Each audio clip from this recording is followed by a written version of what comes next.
JSX JavaScript XML। आप जो यहाँ पे देख रहे हो ना HTML, बेसिकली ये HTML नहीं है, ये वाले it's look like HTML but it is not HTML, it's JSX JavaScript XML। ठीक है, यानी ये तरीक़ेकार है जावास्क्रिप्ट, ये फंक्शन क्या है, जावास्क्रिप्ट है। जावास्क्रिप्ट के अंदर डायरेक्ट हम HTML लिख रहे हैं, अदरवाइज जावास्क्रिप्ट में डायरेक्ट HTML नहीं लिख सकते, आपको वो स्ट्रिंग बनानी पड़ती है, इनर HTML चेंज करना पड़ता है, फिर कहीं जाके जावास्क्रिप्ट बनती है HTML। तो ये हम उस चीज़ों से अलावा हम जावास्क्रिप्ट डायरेक्ट फंक्शन के अंदर लिख रहे हैं। ठीक है, लेकिन ये जावास्क्रिप्ट नहीं है, सॉरी HTML नहीं है, ये है JSX जावास्क्रिप्ट XML। लेकिन ये नज़र आपको HTML की तरह ही आ रही है। कुछ डिफरेंस हैं, कुछ डिफरेंस क्या है, जैसे कि हम यहाँ पे लिंक करवाते हैं ऐप में, इंपोर्ट करते हैं CSS को, इंपोर्ट यहाँ पे होगी सारी आपकी। इंपोर्ट CSS के लिए जस्ट इंपोर्ट लिखेंगे और .app.css, ये हमने एक CSS इंपोर्ट कर ली। ठीक है, ये कहाँ पे पड़ी है आपकी app.css। CSS वैसे ही जैसे आप लिखते हैं अभी के लिए वैसे ही लिखेंगे जैसे हम लिखते हैं। मैं सिलेक्ट ऑल करता हूँ और इसको डिलीट कर देता हूँ, कोई ज़रूरत नहीं है। डॉट एक क्लास बनाता हूँ हेडिंग, और मैं कहता हूँ कलर इसका जी हो, फ़र्ज़ करते हैं रेड, और बैकग्राउंड कलर हो गोल्ड, और पैडिंग हो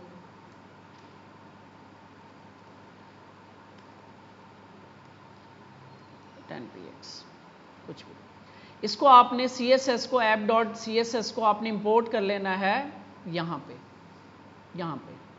यूज़ करने से पहले जावा रिएक्ट के अंदर जो भी चीज़ यूज़ होगी ना पहले इंपोर्ट होगी, चाहे वो इमेज है, चाहे वो CSS है, चाहे वो कंपोनेंट, चाहे वो कोई भी लाइब्रेरी है, कुछ भी है वो इंपोर्ट होगी, क्योंकि मॉड्यूलर स्ट्रक्चर है।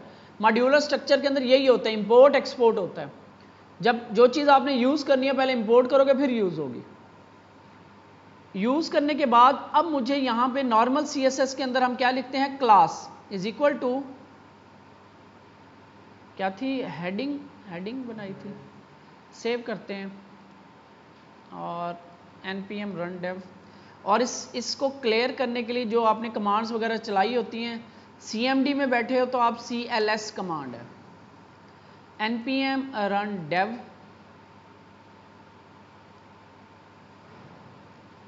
चल रही है, इससे रिफ्रेश कर ले तो ये आपकी CSS अप्लाई हो गई। ठीक है, लेकिन यहाँ पे आपके पास कुछ एरर आ रहा है, ये देखो, वो कह रहा है कि invalid DOM property class, did you mean class name.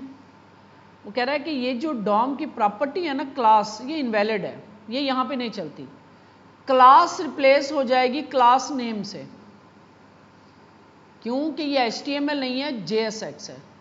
और क्लास क्यों नहीं यूज़ कर सकते, क्लास इसलिए यूज़ नहीं कर सकते, क्लास जो है वो जावास्क्रिप्ट का एक कीवर्ड है, जैसे वाइल, फॉर और कॉन्स्ट, लेट कीवर्ड है, इसी तरह क्लास भी एक कीवर्ड है। तो कीवर्ड को एज ए वेरिएबल यूज़ नहीं कर सकते, तो इसलिए वो कह रहा है कि इसको आपने क्लास नेम करना है। एक तो ये डिफरेंस है। यहाँ भी ये टॉपिक जो है कि आगे पीछे हम करते रहेंगे, वो नोट्स अभी ना ऐसे बिखरे पड़े हैं, तो JSX वाला की पॉइंट्स क्या हैं, यानी JSX allow us to write HTML inside JavaScript, must return single parent element. वो कह रहा है कि हमेशा एक सिंगल पेरेंट एलिमेंट रिटर्न करेगा, अगर मैं ये ना लिखूँ ना तो आपको एरर दे देगा यहीं पे। वो कहता है कि कोई ना कोई ये जो रिटर्न है इसके अंदर से एक डिव रिटर्न होनी चाहिए, उसके अंदर आप जो कुछ मर्जी लिख लो। तो वो डिव नहीं डालते हम, ये वाला एलिमेंट, ये भी एक एलिमेंट है, तो ये ऐसे दो एलिमेंट भी नहीं कर सकते हम, एक एलिमेंट रिटर्न होगा, उसके अंदर आप जो कुछ मर्जी लिखते रहो, यानी एक पेरेंट रिटर्न होना चाहिए। ठीक है, पहला पॉइंट JSX का। दूसरा point, use class name instead of class, class जहां पे आ रही है वो आपका हो जाएगा क्लास नेम।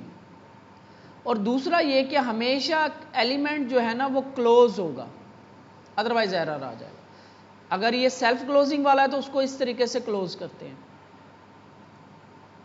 इसके बाद यूज करली ब्रेसेस फॉर जावास्क्रिप्ट एक्सप्रेशन। मैंने एक्सप्रेशन और स्टेटमेंट का फर्क बताया था, ठीक है। स्टेटमेंट जैसे ये फंक्शन ऐप जो है ये एक स्टेटमेंट है। एक्सप्रेशन क्या होगा, 2 + 2 वो हमेशा क्या वैल्यूएट होगा, 4, वो एक्सप्रेशन है। ऐसी स्टेटमेंट जो वैल्यूएट हो जाती है किसी वैल्यू में तो वो एक्सप्रेशन होती है। JSX के अंदर हमेशा एक्सप्रेशन यूज होगा, यानी यहां पे मैं इफ नहीं लिख सकता, यहां पे टर्नरी ऑपरेटर यूज कर सकता हूं ऐसे, ये एक्सप्रेशन है अगर कंडीशन लिखनी है, इसलिए हमने टर्नरी ऑपरेटर पढ़ा है, ठीक है। तो यहां पे एक ये आ गया आपके पास, जैसे एक दूसरा क्या आ गया, तीसरा आपके पास आ गया कि एक्सप्रेशन यूज करना, और एक्सप्रेशन के लिए करली ब्रेस यूज होगी। जब भी हम इसके अंदर कोई जावास्क्रिप्ट लिखने लगेंगे तो हमें एक करली ब्रेस लगानी है। जैसे कि वो वेरिएबल मैंने लिखी थी प्रॉप्स वाली, ठीक है। मैं क्या करता हूं, यहां पे एक वेरिएबल बना लेता हूं, यहां पे ये जावास्क्रिप्ट हम यहां लिखेंगे, यानी स्टेटमेंट्स हम यहां लिखेंगे, एक्सप्रेशन हम यहां लिख सकते हैं। Let name is equal to, या मैं कहता हूं app name is equal to first app, ठीक है। ये हेलो वर्ल्ड की जगह मैं प्रिंट करवाता हूं फर्स्ट ऐप। तो कैसे, करली ब्रेस और इसके अंदर उस वेरिएबल का नाम फर्स्ट ऐप। सेव करते हैं। अच्छा एक मिनट, वेरिएबल का नाम यहाँ पे ना ऐसे बनेगी नहीं, इस तरह हम बनाते नहीं होते। चलो, क्या गलत कर दिया, अच्छा फर्स्ट है, ये यहाँ पे एरर आने लग जाते हैं, रिमूव करके एक दफ़ा रिफ्रेश कर लो ताकि आपको एरर क्लियर हो। कंसोल ओपन करके बैठना आपने, यहाँ से आपका टर्मिनल भी ओपन हो। कुछ एरर यहाँ पे नज़र आ रहे होंगे, कुछ एरर यहाँ पे नज़र आ रहे होंगे, ठीक है। कोई एरर होंगे आपको नज़र ही नहीं आएंगे, वो लॉजिकल एरर्स जो आ जाते हैं। तो ये आपने ओपन करके बैठना है। तो फर्स्ट ऐप यहाँ पे आपको वेरिएबल बनाते हैं और उसको प्रिंट कराने के लिए करली ब्रेस। जब भी जावास्क्रिप्ट लिखनी है JSX के अंदर, कोई भी एक्सप्रेशन लिखना है, करली ब्रेस। अच्छा, ये तीसरा फर्क है। इसके अलावा क्लास नेम और भी फर्क हैं, वो आगे आगे जैसे कोई HTML आएगी तो हम देखते रहेंगे। जैसे फॉर होता है एक, लेबल का फॉर ID के लिए, उसको HTML फॉर कर देते हैं। और भी चेंजेस हैं यहाँ पे आ रही हैं। अच्छा, फाइनल में ये HTML एक ही बनती है, जितने भी कंपोनेंट्स होते हैं फाइनल रिजल्ट एक ही HTML आती है, और वो यहाँ से जो रिटर्न हो रही होती है ऐप से, फाइनल जो है वो एक ही होती है। इंस्पेक्ट करके देखोगे फाइनल आपको एक ही नज़र आ रही है, एक ही HTML, एक डिव और उसके अंदर सारी HTML, बस। वो पहले जो काम है सारा वो खुद ही कर लेता है रेक्ट।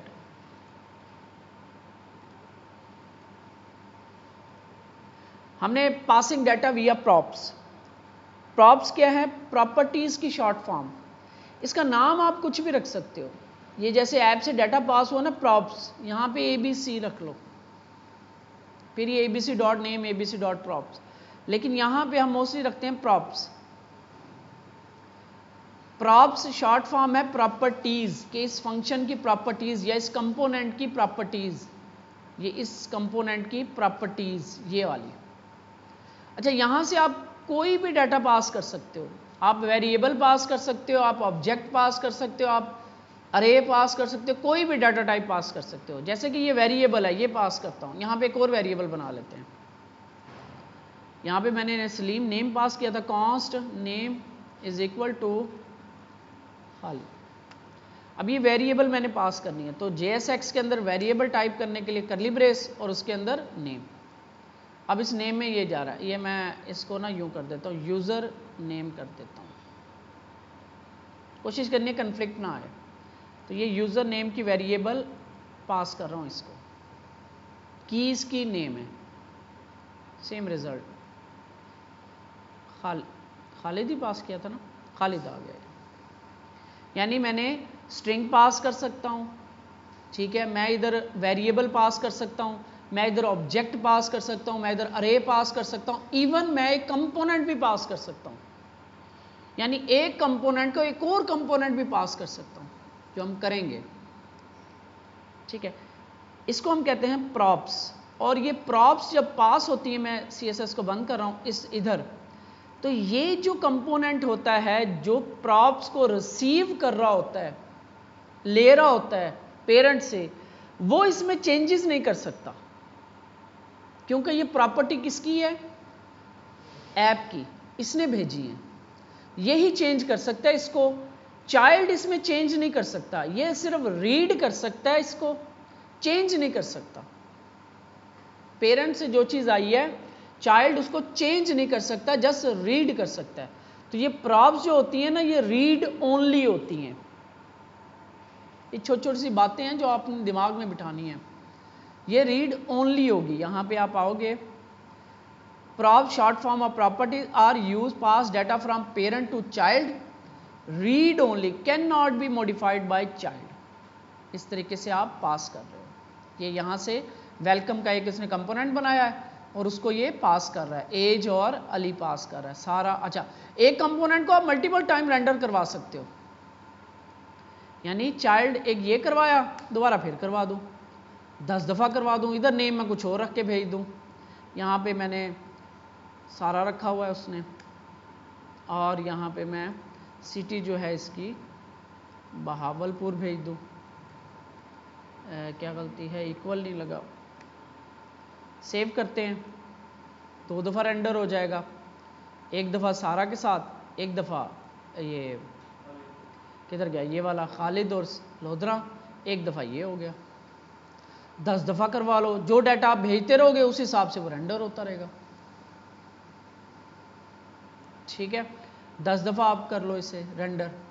रीयूजेबल कंपोनेंट्स, कंसेप्ट वही है, रीयूजेबल। एक बना के रख लिया, डायनेमिक फंक्शन जैसे हम बनाते हैं, ये भी फंक्शंस ही है ना, इन दी एंड ये भी फंक्शंस हैं, कंपोनेंट फंक्शंस हैं, लेकिन वो स्पेशल फंक्शंस हैं।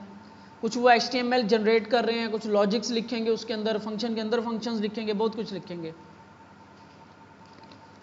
है इन दी एंड वो फंक्शन ही, जिसको रिएक्ट कहता है कंपोनेंट। वही कंसेप्ट चल रहे हैं सारे। यहां से आप फंक्शन को आर्ग्यूमेंट पास करते हैं, फंक्शन जो है फिर ये आर्ग्यूमेंट रिसीव कर रहा है और ये फिर अंदर अपने प्रिंट करा रहा है उन आर्ग्यूमेंट्स को, पैरामीटर्स को।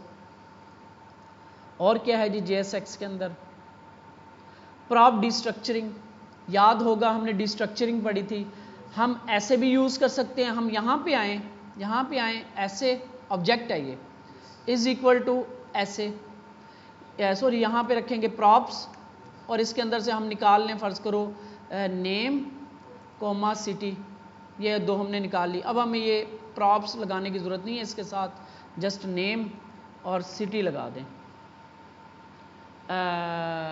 ये यहाँ पे डिस्ट्रक्चर नहीं होगा क्या? डायरेक्ट यहाँ पे डायरेक्ट नहीं कर रहा।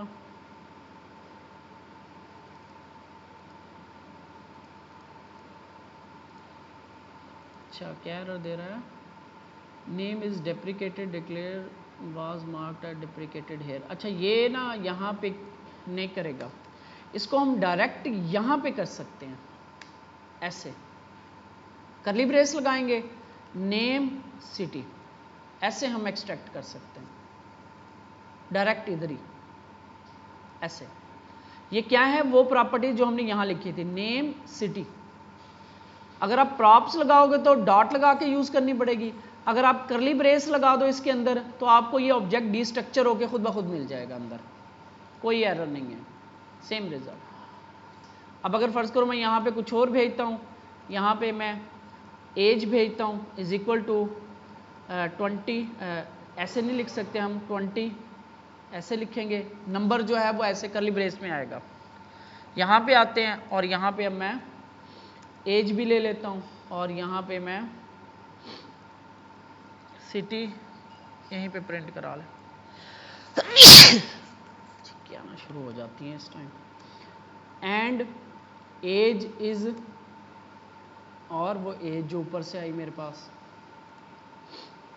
यहाँ पे यूज़ नहीं हुई, यहाँ पे हो रही है, लेकिन वो एज इज लिखा हुआ आ रहा है इधर भी, ठीक है ना, क्योंकि कंपोनेंट तो एक ही है ना, दोनों कंपोनेंट एक ही हैं। यहाँ पे वो प्रॉप यूज़ हो गई, यहाँ पे नहीं हुई, ठीक है,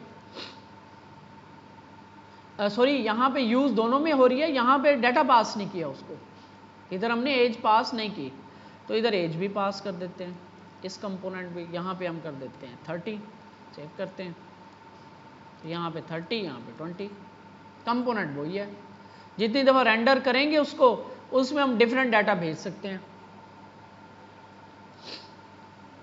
डिस्ट्रक्चरिंग क्या है कि आपको यहाँ पे डिस्ट्रक्चर करना पड़ेगा, ये 19 में मेरे ख्याल आया, पहले उससे भी हो जाता था, तो ये डिस्ट्रक्चरिंग आपको यहीं पे करली ब्रेस डाल के करनी पड़ेगी, ऐसे कर लो या प्रॉप्स लिख लो, फिर आपको इसके साथ डॉट्स लगाने पड़ेंगे, ठीक है, अदरवाइज आपको ऐसे करके तीनों आप जो जो लेनी है आपने, सिटी, एज, तरतीब आगे पीछे हो सकती है, यानी मैं यहाँ पे लिख दूँ एज, यहाँ सिटी और यहाँ नेम, तो मेरा ख्याल है कोई फ़र्क नहीं पड़ेगा, ठीक है, तरतीब आगे पीछे हो सकती है। नेम मैच होने चाहिए, की मैच होनी चाहिए, सेम होनी चाहिए। अच्छा, वो वहाँ पे ना एरर कुछ ये आ रहा था कि यहाँ पे भी नेम लिखा था, यहाँ पे भी नेम लिखा था, तो उसकी वजह से मुझे लग रहा है कि प्रॉब्लम कर रहा था, तो देख लेंगे उसे बहरहाल। इसके बाद इसे हम कहते हैं प्रॉप डिस्ट्रक्चरिंग, ये वही वाला कंसेप्ट है, डिस्ट्रक्चरिंग सारे वही कंसेप्ट हैं, अभी तक एक दो चीज़ें नहीं आई हैं, कंसेप्ट वही आ रहे हैं, डिस्ट्रक्चरिंग वाला। अच्छा जी, prop pass parent to child होता है, प्रॉप्स रीड ओनली होती है, destructure easier to access the props, उसी प्रॉप्स वाले ऑब्जेक्ट को डिस्ट्रक्चर कर लिए ताकि इजीली एक्सेस हो जाए, वो डॉट डॉट लगा के ना करना पड़े हमें। एक हुक पढ़ते हैं और बहुत इंपॉर्टेंट हुक है, इसको डिटेल में मैं बाद में समझाऊंगा, जस्ट थोड़ा, बल्कि ऐसे करते हैं हम यहाँ पे इवेंट देख लेते हैं, हुक को बाद में देखते हैं अगर टाइम बचता है, तो इवेंट देख लेते हैं कि एक बटन बनाएंगे, उस बटन के ऊपर क्लिक करके कोई फंक्शन चलाना है हमने, वो कैसे होगा।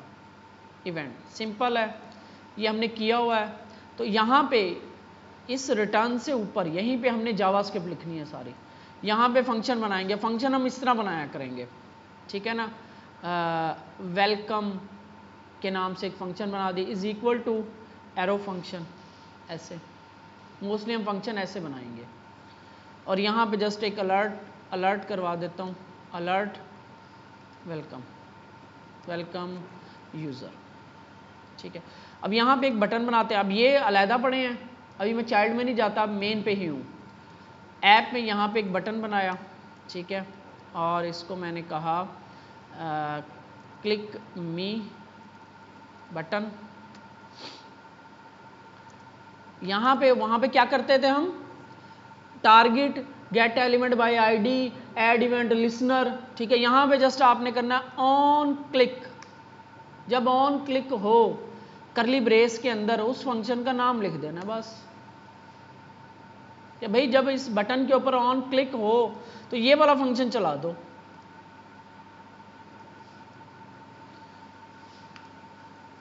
दैट्स इट, इतना इजी है। ये वही उन्हीं चीज़ों को आसान बनाया गया है, एडवांस लेवल पे लेकर गए हैं और यूज़र के लिए आसानी भी की है। वो चीज़ वो रिपीटेड थी, ऐड इवेंट लिसनर, ये करो वो करो, ये मिलेगा वो मिलेगा, तो वो आपको, अच्छा इसको कॉल करने के दो तरीके हैं, अगर तो फंक्शन कोई डाटा एक्सेप्ट नहीं कर रहा तब आप ऐसे कर सकते हो, ठीक है, अगर ये फंक्शन को डाटा एक्सेप्ट कर रहा है, आर्ग्यूमेंट एक्सेप्ट कर रहा है, तब आपको इसको एक फंक्शन में रखना पड़ता है, यानी ऐसे करके ऐसे करेंगे, ठीक है, इसके अंदर ये वेलकम वाला फंक्शन ऐसे कॉल करेंगे। मैं दोनों तरह आपको बटन बना के दिखाता हूँ, इसको भी कॉपी करके एक और बना लेते हैं, एक आर्ग्यूमेंट के साथ और एक विदाउट आर्ग्यूमेंट। यहाँ वेलकम, यहाँ पे मैं नेम लेता हूँ एज ए नल, अगर आ गया तो दिखा दे, ना आए तो जस्ट वेलकम यूज़र दिखा दे, ठीक है। अब अगर तो विदाउट आर्ग्यूमेंट यूज़ करना आपने, तो आपने जस्ट वेलकम, कोई आर्ग्यूमेंट नहीं है, ठीक है,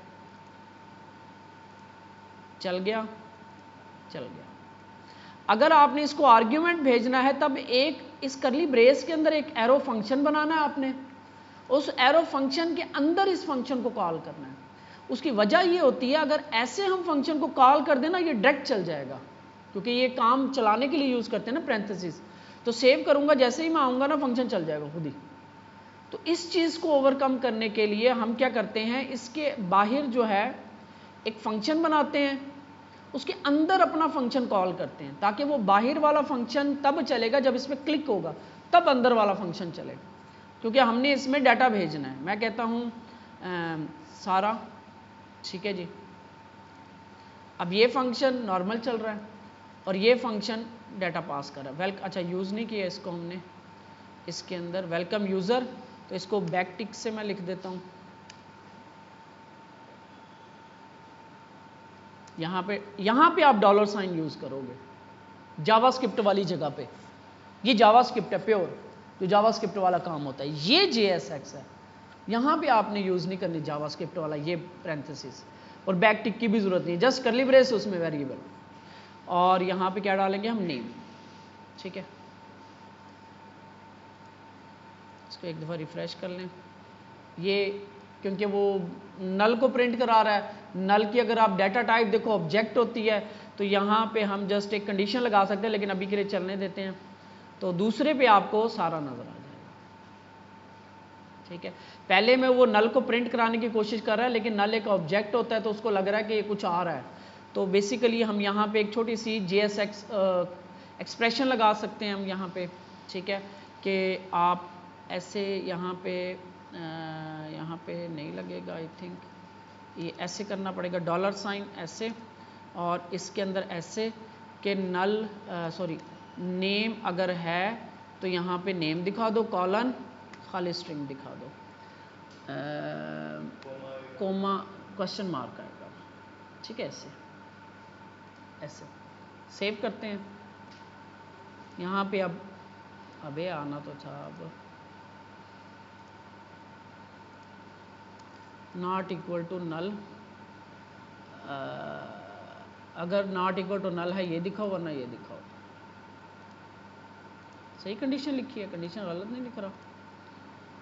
अगर नल नॉट इक्वल टू नल है तो ये दिखाओ, ऑल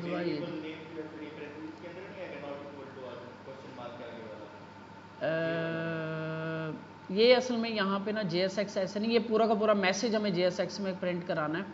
तो बहरहाल मैं आपको जस्ट एग्जांपल के तौर पे समझा दी, इसको मैं सेट कर लेंगे, अभी के लिए हम इसमें नहीं घुसते। तो यहाँ पे डॉलर साइन नेम करते हैं, जस्ट ये पूरा का पूरा मैसेज हमें JSX में रखना पड़ेगा, एक JSX के अंदर और एक JSX के बाहर से। तो यहाँ पे आपके पास विदाउट वाला आ गया और यहाँ पे आपके पास ये आ गया। असल जो यहाँ पे समझने वाली चीज़ है, इसको छोड़ो, ये समझने वाली चीज़ है फंक्शन को कॉल कैसे करना है। अगर तो वो फंक्शन आर्ग्यूमेंट ले रहा है तब आपको एक बाहर एक फंक्शन बनाना है, उसके अंदर उस फंक्शन को कॉल करना है। अगर वो आर्ग्यूमेंट नहीं ले रहा तब आपने डायरेक्ट उसका नाम लिख दो। और फंक्शन बनाना कैसे, इस एरिया में हम जावास्क्रिप्ट इस एरिया में लिखेंगे, यहाँ पे JSX होगी। यहाँ पे क्योंकि जावास्क्रिप्ट है तो यहाँ पे आपको ये बैकटिक वाला जो तरीक़ेकार है वो यूज़ करना है। ये JSX है तो यहाँ पे आपने जस्ट करली ब्रेस वाला तरीक़ेकार यूज़ करना है। ठीक है, तो ये आपका सारा JSX इस तरीके से यूज़ होगा।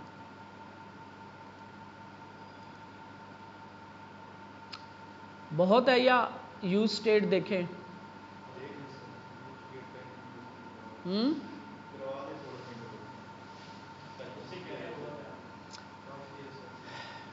यूज स्टेट कर लेते हैं, कोई करना जिसने कर लेगा मजीद, ये इसको देखते रहेंगे। ये तो ये वाला हुक मेन रीढ़ की हड्डी है रिएक्ट की, इसको तो हम बार बार देखेंगे। तो एक दफ़ा यहाँ पे भी देख लेते हैं, फिर दोबारा रिवाइज हो जाएगा आपको। ठीक है, यूज स्टेट बेसिकली एक फंक्शन है, स्पेशल फंक्शन है, हुक जिसे कहते हैं। रिएक्ट के अंदर कुछ ऐसे स्पेशल फंक्शन है जिसको हुक कहा जाता है। हुक क्या है? Hooks are functions provided by React that let you use state and other React features functions components in functional components। अच्छा, फर्ज करें मैं इस बटन पे क्लिक करता हूं और वो हमने वो जो किया था ना, वो एक एक जमा हो रहा था, वो जो एक बना होता है वही बनाते हैं। मैं बटन बनाऊंगा, इस बटन पे क्लिक करने से मैं इस बटन को ऐसे करता हूं। अब मैं इन बटन के नेम चेंज कर रहा हूं, क्या होगा, इंक्रीमेंट करेगा ये बटन, ठीक है, और ये बटन जो होगा, अभी फंक्शन चेंज कर देंगे इनका, ये डिक्रीमेंट करेगा अभी जस्ट मैं, और एक और फंक्शन होगा, ये करेगा रीसेट। 3 बटन है, ये जो नंबर होगा उसको बढ़ाएगा, ठीक है, ये कम करेगा और ये रीसेट 0 से स्टार्ट कर देगा। नंबर क्या है वो हम यहाँ पे एक, ये अभी इनको हम कमेंट भी कर सकते हैं, कमेंट करने के लिए वही वाला जो जावास्क्रिप्ट वाला है, ठीक है। यहाँ पे मैं नंबर डालता हूँ, H1 डालता हूँ, काउंट कॉलन करली ब्रेस, यहाँ पे वो काउंट आएगा, फर्ज करो 0 है अभी, लेकिन ये बटन अभी कुछ भी नहीं कर सकते, इसके साथ कोई परफॉर्म नहीं कर सकते। अगर ये हमने जावास्क्रिप्ट में करना था, क्या करते हम, इसको गेट करते, गेट एलिमेंट बाय आईडी, इसका वो नंबर उठाते, उसके अंदर उसको कन्वर्ट करते नंबर में, फिर उसके अंदर एक जमा करते, 2 कर देते, फिर उसको उठा के इसको फिर इनर HTML चेंज करते, ये सारा काम हमें करना पड़ता। डॉम को, रियल डॉम को खुद से चेंज करना पड़ता, लेकिन इसके अंदर आपको रियल डॉम को चेंज नहीं करना, जस्ट इस डाटा को 1 2 3 करते रहना है, तो ये खुद ब खुद डॉम को चेंज कर देगा। लेकिन उसके लिए इस नंबर को एक स्पेशल स्टेट में, एक स्पेशल फंक्शन में रखा जाता है, जिसे हम कहते हैं स्टेट। ये अभी मैं ये सारी सब कुछ यहाँ पे ये ख़त्म कर रहा हूँ, इनको कमेंट कर रहा हूँ, ये आप देख लेना, ठीक है, पड़े हुए हैं इधर ही, पुश कर दूंगा। यहाँ पे हम करते हैं स्टेट। स्टेट की वेरिएबल जो है ना, स्पेशल वेरिएबल होती है रिएक्ट के अंदर। स्टेट का मतलब है कि इस टाइम पे, अच्छा मैंने कमेंट किया तो नीचे ये कहीं ना कहीं चल रहे होंगे, ये चल रहे हैं, तो इनको भी मैं अभी खाली कर रहा हूँ, क्योंकि ये डिमांड करते हैं कि हमें कुछ ना कुछ दो। अभी ये ऑन क्लिक भी मैं इनका ख़त्म कर रहा हूँ, Ctrl+Z, इनको मैं कमेंट करके रख देता हूँ साइड पे, ताकि आपके लिए रेफरेंस रहे, ठीक है। ये ऑन क्लिक वाले कैसे काम कर रहे हैं, वैसे तो वहाँ पे भी यूज़ होंगे, लेकिन यहाँ पे हम 3 बटन और बना लेते हैं। इसी को मैं 3 दफ़ा, ठीक है, फॉर्मेट डॉक्यूमेंट, ये करेगा इंक्रीमेंट, ये करेगा जी डिक्रीमेंट, डिक्रीमेंट्स, ठीक है, स्पेलिंग डिक्रीमेंट। अभी भी एरर आ रहा है, कंसोल में चलते हैं, तो ये कह रहा है कि app name is not defined. वो ऐप नेम यहाँ पे यूज़ हो रहा है, तो वो डिफाइन नहीं है, तो ऐप नेम वाले को मैं अनकमेंट कर देता हूँ, ठीक है। ये आपका चल पड़ा, ठीक हो गया। ये कंसोल आपने देखते रहना है, ठीक है जी। तो ये इस नंबर को इंक्रीज़ करेगा, ये डिक्रीज़ करेगा, ये रीसेट दोबारा से 0 पे ले आएगा।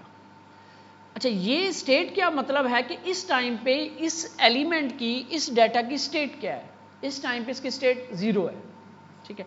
ये हालत कहलाती है इस टाइम पे रिएक्ट की एप्लीकेशन की हालत। अच्छा जी, स्टेट को ना हम अब यहाँ पे देखो, कॉन्स्ट, सबसे पहले तो हमें स्टेट का ना स्पेशल फंक्शन होता है, उसको हमें इंपोर्ट करना पड़ता है। इंपोर्ट ये है आपका कॉन्स्ट इंपोर्ट, तो इसको इस तरह करते हैं और लिखते हैं यूज स्टेट, ये फंक्शन है use state from react library. ये कोई फाइल से नहीं आ रहा, ये रिएक्ट की लाइब्रेरी से आ रहा है, ठीक है। तो यहाँ पे आपने करना, अगर आप ये लिखना शुरू करते हो ना इस तरीके से, तो आपको ये सजेशन भी दे रहा होता है यूज़ के साथ। अगर आप यहाँ पे यूज़ किधर स्टेट नहीं दे रहा, यूज़र लिख दिया मैंने, यूज़ करोगे तो यहाँ पे बहुत सारे ये फंक्शंस हैं, डिफरेंट काम है, 4 5 6 जो है हमारे इंपॉर्टेंट है जो यूज़ होंगे। तो यूज़ स्टेट लिखना शुरू करोगे तो यहाँ पे आपको सजेशन दे रहा है और ये बता रहा है कि ये कहाँ से इंपोर्ट होगा, ठीक है। तो अगर याद हो हमने इंपोर्ट किए थे तो हमें पता होना चाहिए कहाँ से क्या चीज़ आ रही है, तो आप क्लिक करोगे तो खुद ही इंपोर्ट कर देगा। ये रिएक्ट लाइब्रेरी से ये फंक्शन इंपोर्ट होगा और ये कॉन्स्ट इंपोर्ट होगा। इसको बनाना कैसे, अब यूज़ कैसे करना है, ये क्या करता है, रिटर्न करता है 2 चीज़ें, कॉन्स्ट और ये अरे रिटर्न करता है, जिसको हम इस तरह डिस्ट्रक्चर कर लेते हैं। Is equal to use state. अभी आपको समझ ना भी आए तो अभी आप इसको ऐसे ही कर लो, यूज स्टेट और इसके अंदर इनिशियल स्टेट डालनी होती है कि ये जो हम बनाएंगे यहाँ पे वेरिएबल का नाम, इसका नाम हमने क्या रखना है, मैं कहता हूँ इसका नाम मैं रखूँगा काउंट। और दूसरी चीज़ हमें मिलती है सेट के साथ एक फंक्शन मिलता है और इसके आगे हम यही वेरिएबल का नाम कैपिटलाइज करके लिख देते हैं ऐसे। अब ये दो चीज़ें हैं, इस फंक्शन ने स्टार्टिंग पॉइंट लिया कि ये जो वेरिएबल होगी ये कहाँ से स्टार्ट होगी, डिफॉल्ट क्या होगा इसका, तो वो 0, ठीक है। और ये हमें दो फंक्शन देता है, दो चीज़ें रिटर्न करता है, काउंट एक्चुअल वेरिएबल और सेट काउंट एक फंक्शन। क्या करेगा ये फंक्शन, ये इस वेरिएबल की वैल्यू को इस वैल्यू को अपडेट करेगा।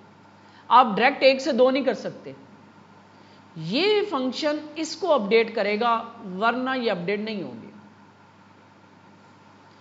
और यहां पे अगर आप गौर करो तो ये कॉन्स से बन रही है, कॉन्स की वैल्यू तो अपडेट ही नहीं होती, याद है ना, लेकिन ये स्पेशल वेरिएबल है, ये अपडेट हो जाएगी। अब देखना, अच्छा जी, यहां पे आपको काउंट मिलेगा कोमा, सेट पीछे लगाना है SET, इधर भी आप नेम चेंज कर सकते हो लेकिन कन्वेंशन यही है, सेट लगाओ और इस वेरिएबल का नाम कैपिटलाइज लिख दो। और कोशिश करते हैं यहाँ पे सिंगल वर्ड यूज़ करते हैं, माई नेम की जगह नेम कर लेते हैं, ठीक है, या छोटा लिख देते हैं माई नेम इकट्ठा ही, ताकि यहाँ पे हमें प्रॉब्लम ना हो। तो ये आपका जो 0 था ना, इस 0 को मैं यहाँ से उठा के यहाँ ले आता हूँ, इसकी जगह पे आपने ये काउंट लगा देना है ऐसे, 0 आ गया। अब ये वो 0 है जो इस स्टेट में रखा गया 0 है, यानी अगर मैं इधर लिख दूं ना 5 या 6 तो यहाँ पे आपका डिफ़ॉल्ट वैल्यू आ जाएगी 6, ठीक है। तो इसको स्टार्ट करते हैं 0 से। अच्छा, अब ये बटन क्या करेंगे, अब यहाँ पे हम फंक्शंस बनाएंगे। ये जो है, बल्कि मैं फंक्शन नहीं बनाता, यहीं पे मैं दो तरीके से आपको मैं दिखाता हूँ कि दो तरीके से हम कैसे यूज़ करते हैं। एक तरीका ये होगा कि यहीं पे मैं यूज़ कर लूँ इसको, इस फंक्शन को। एक तरीका होगा अलहदा से एक फंक्शन बनाओ, पहले मैं अलहदा से फंक्शन बनाता हूँ। फंक्शन, ठीक है, इंक्रीमेंट, एक एक इंक्रीमेंट करवाते हैं। क्या करेगा, सेट काउंट, ये फंक्शन होगा, इसके अंदर आप पास कर रहे हो ये काउंट की ओरिजिनल वैल्यू +1, यानी पहले अगर इसमें 1 है तो 1 और 1 2 करके आपने पास कर दी, अगर फिर 3 है तो 3 और 1 4 करके आपने पास कर दी, ऐसे। सेव करते हैं और ये इंक्रीमेंट वाला इसे कॉल करेगा, तो ये करेगा ऑन क्लिक, और ये इसको हमने कोई वैल्यू नहीं भेज रहे तो डायरेक्ट इसको हम कॉल कर सकते हैं ऐसे इंक्रीमेंट को। पैरेंथेसिस नहीं लगानी इसके आगे, पैरेंथेसिस लगाओगे तो ये चला देगा अपने आप ही।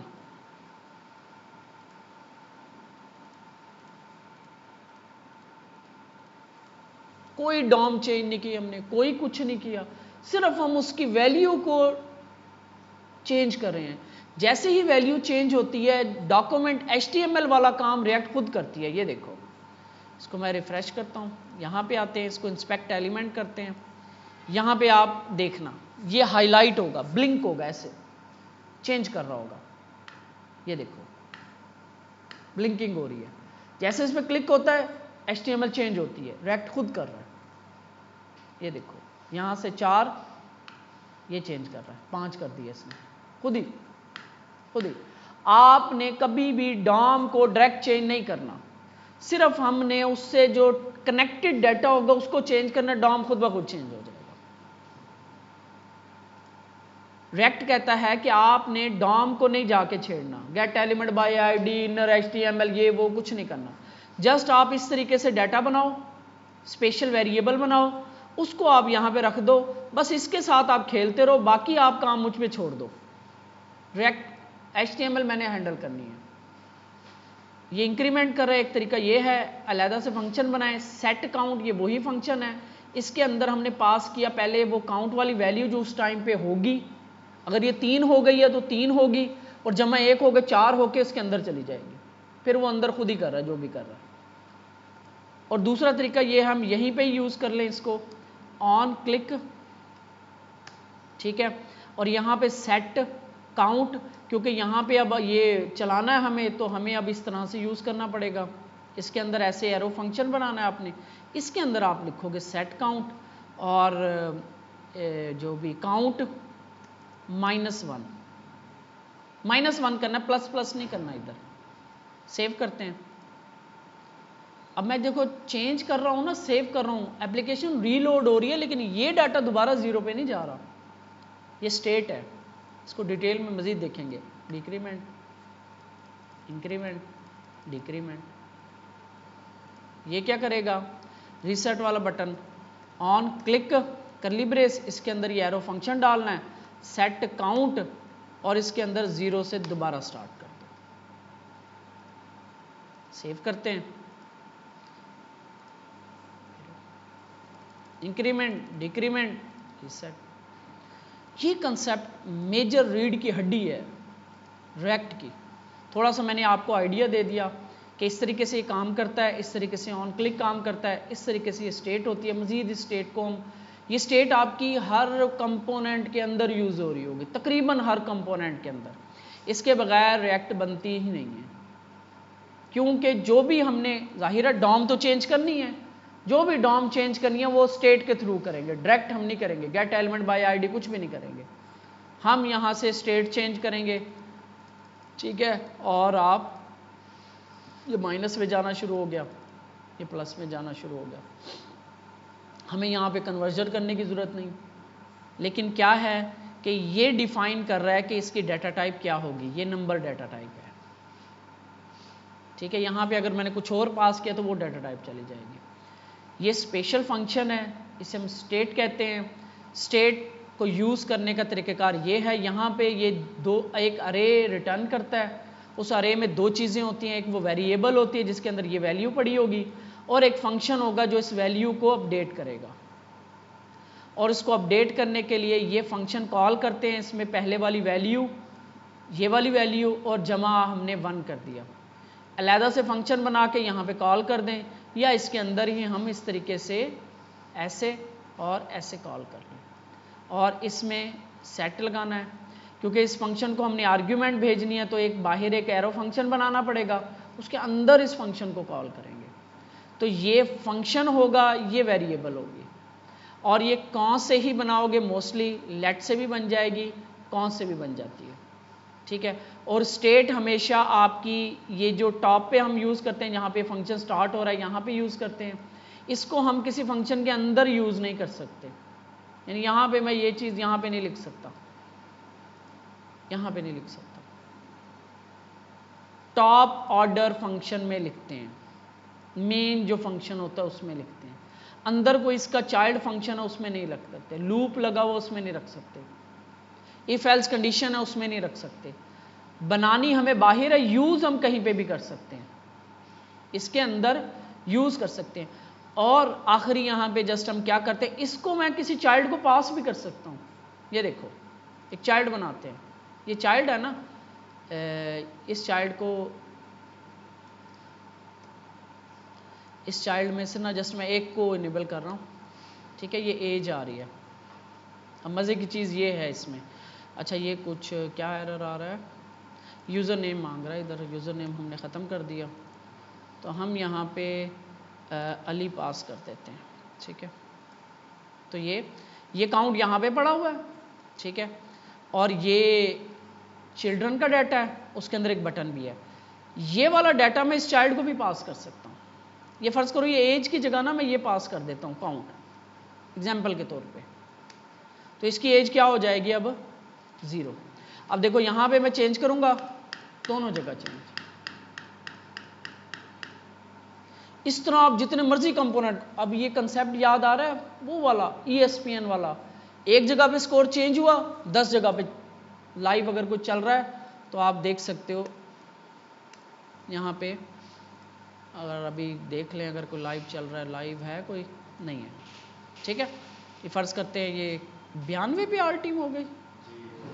अच्छा वाह जी वाह, वेस्ट इंडीज़ के ख़िलाफ़ ये हालात हुए पड़े हैं।